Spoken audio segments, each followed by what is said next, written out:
Hi friends, welcome to my channel. இன்னைக்கு இந்த வீடியோவில் zigzag stitch எப்படி போடுறதுன்னு பார்க்க போகிறோம்.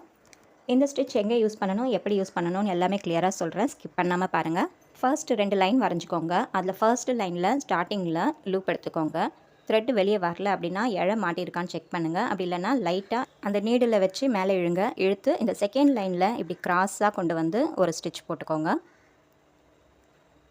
அடுத்து ஒரு லாக் ஸ்டிச்.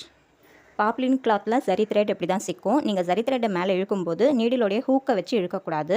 இழுத்திங்கன்னா நூல் அறுத்துக்கும். நீடிலோடைய அந்த ரோலான பார்ட் இருக்கு இல்லையா, அதை வச்சு தான் நீங்கள் இழுக்கணும்.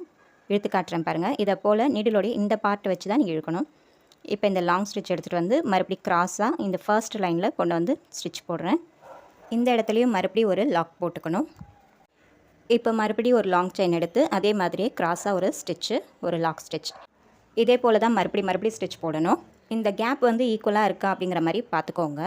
இந்த ஸ்டிச் வந்து மோஸ்ட்லி ஜரி த்ரெட்லேயும் சில்க் த்ரெட்லேயும் அதிகபட்சம் யூஸ் ஆகாது. இது வந்து நார்மல் சீவிங் த்ரெட்டில் தான் நம்ம யூஸ் பண்ணுவோம்.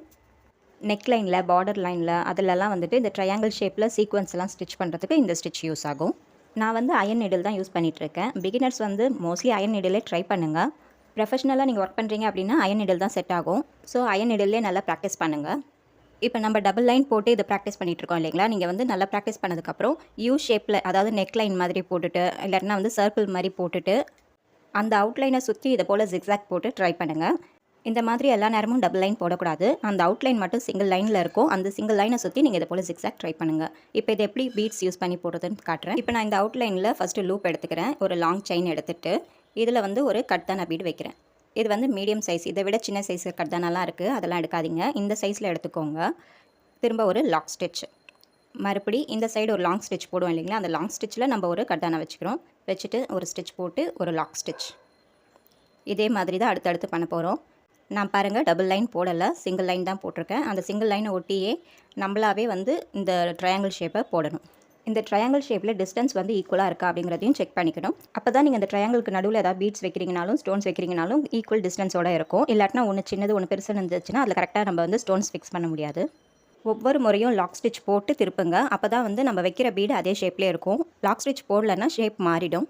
இந்த நீடில் சிங்கிளாக தான் பீடு எடுக்க முடியும். இதுவே வந்து பீட்ஸுக்கான நீடில் இருக்கும். அதனுடைய டிப்பு பார்த்திங்கன்னா மெலிசாக இருக்கும். அதில் நீங்கள் 2-3 பீட்ஸ் கூட ஒன்றா எடுத்துக்கலாம். எடுத்துகிட்டு இதை போல் ஸ்டிச் பண்ணிட்டு வரலாம். தேவைன்னா அதையும் யூஸ் பண்ணி ப்ராக்டிஸ் பண்ணுங்கள். இப்போ இங்கே முடிச்சுட்டு எண்டு நாட் போடுறேன். எண்டு நாட் போடும்போது கம்பல்சரி லாக் ஸ்டிச் போட்டுட்டு அதுக்கப்புறம் எண்டு நாட் போடுங்க. அப்போ தான் அது வந்து ஷேப் மாறாமல் இருக்கும். இதை போல் எண்டு நாட் போட்டுட்டு கீழே இழுத்து விட்டாக்கா அந்த நாட்டு வந்து கீழே போயிடும், இன்விசிபிள் ஆகிடும்.